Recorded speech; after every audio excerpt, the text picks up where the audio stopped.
Welcome guys to Driveway Journey. My last BMW M2 I totaled after 1 month of owning that car, which is pretty sad. This BMW M2 that I bought to replace that car, I've now had for 2 years, if you could believe that. That is a huge improvement from the last one. So this video is going to be a 2-year ownership experience review, whatever you want to call it, about my BMW M2. What has this car been like to own for the last 2 years? And I'm going to tell you all the great highlights about it and the negatives about this car. I'm going to talk about maintenance a little bit, but if you're specifically looking for how much does this car cost to own, all those kinds of videos I'm going to link in the description. This one's going to be more of a general ownership overview. So let's start by giving a tour. So this is my 2016 BMW M2. This falls into the category of the OG M2 with the N55 engine and the F87 chassis code. It's hard to start with anything outside of the color. Long Beach Blue has been such an incredible car to own. Oh, there we go. There we go. Now you can see all the dimension at this camera angle. You see how the sun's like glistening right there? That is what this color is all about, guys. This was the first of its kind. They've never made an M2 before, and this was their first stab at creating an M2. Later on, obviously, they created the M2 competition. So did they get this car right? I think 100% they got the BMW M2 correct. This car is phenomenal for what it is, for what its purpose is. This thing is a monster. This thing is a beautiful machine. This side, you're not really going to get too much because of the sun. And while it was nice that they created the M2 competition with the S55 engine and the slight improvements, did I really think it was necessary? Not really. I think this car really fits well into what this car's purpose is. The BMW M2's purpose is really to be a windy, twisty road, spirited drive enthusiast kind of a car. This car is not intended to be ripped 120 in the left lane down the highway. Can it do it? Yes. Is that its purpose? No. This is the car that you take on beautiful, windy roads in the middle of the fall while the leaves are changing. So if you're looking for a car that is really meant to be driven on back roads, this is the car to buy. Let's talk about the transmission. So for that, let's go to the inside of the car. This thing has a manual transmission in here. So this thing is really the reason why this car is so great. Now this car comes in a dual clutch transmission and it comes in a manual transmission. In my opinion, in 9 out of 10 cases, you're going to want the manual transmission. The reason you want a manual transmission with the BMW M2 is because it fits the narrative of the car as that car enthusiast, windy, twisty back roads rolling through the gear kind of a car. The dual clutch transmission is phenomenal. It's a great transmission and you can't go wrong with either choice. They're both great, but where the difference really is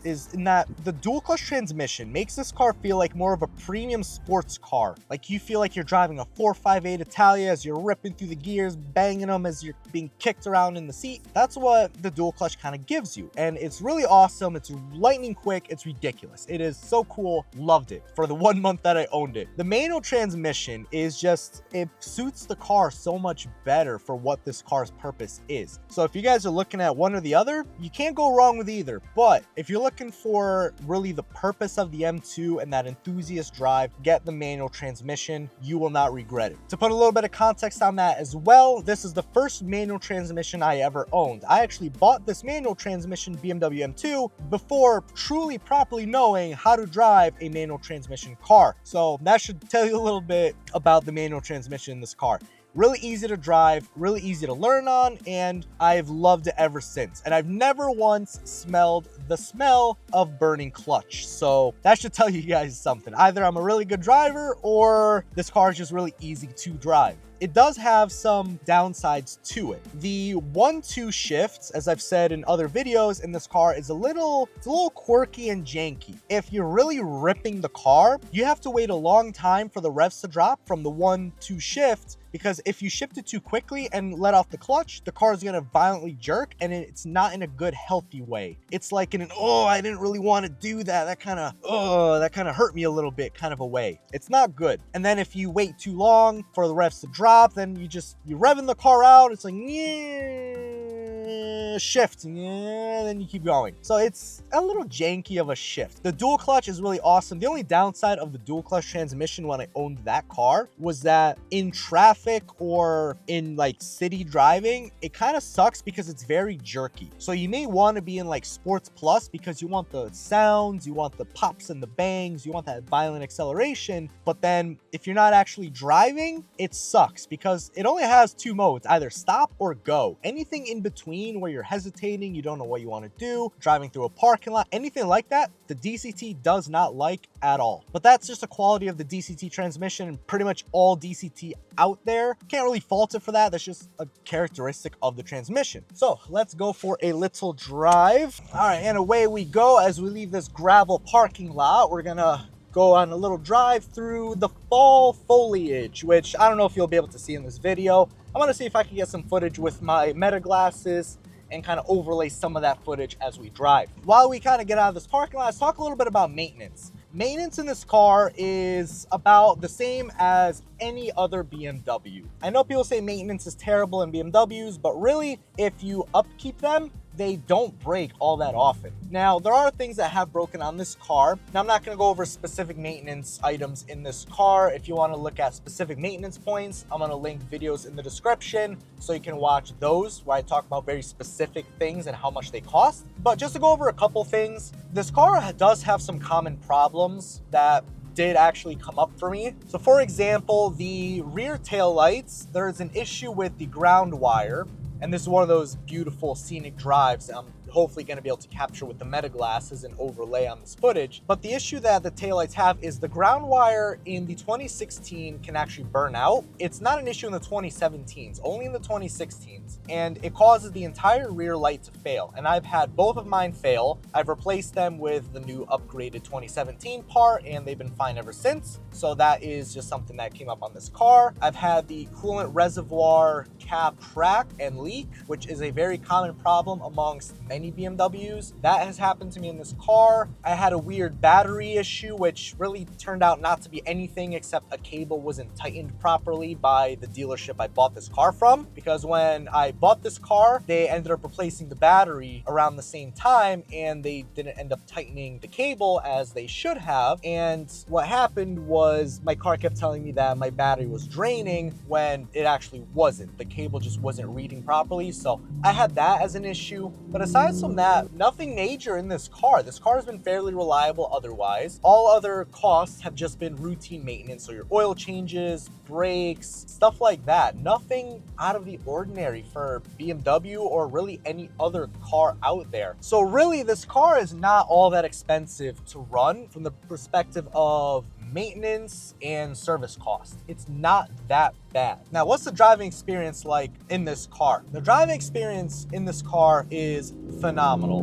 The manual transmission is so much fun. You can take it down these windy, twisty roads. You can really rip this car around. You can have so much fun with it. It is literally perfect for these kinds of roads. On the highway, this car is so boring because you can't enjoy all the gears. You really can't. You put it into sixth gear on the highway and that's it. On the highway, realistically, you can only really use fourth, fifth, and sixth gear. Whereas here, you can use most of the gears. Now, are you going to use sixth gear on a road like this? No, probably not. You can use second gear very thoroughly. Third gear, you can use quite a bit and have insane fun. Fourth, fifth, and sixth gear are really not all that fun when you actually think about what you're doing when you're driving. But the first couple of gears where you really have all that power and torque, you can have a lot of fun with this car. And that's really where this car shines. Some people will say the seats are very harsh and stiff. And yeah, the car is a stiff car. It's a sports car at the end of the day, but it's really not that bad. My daily driver is a Subaru Impreza.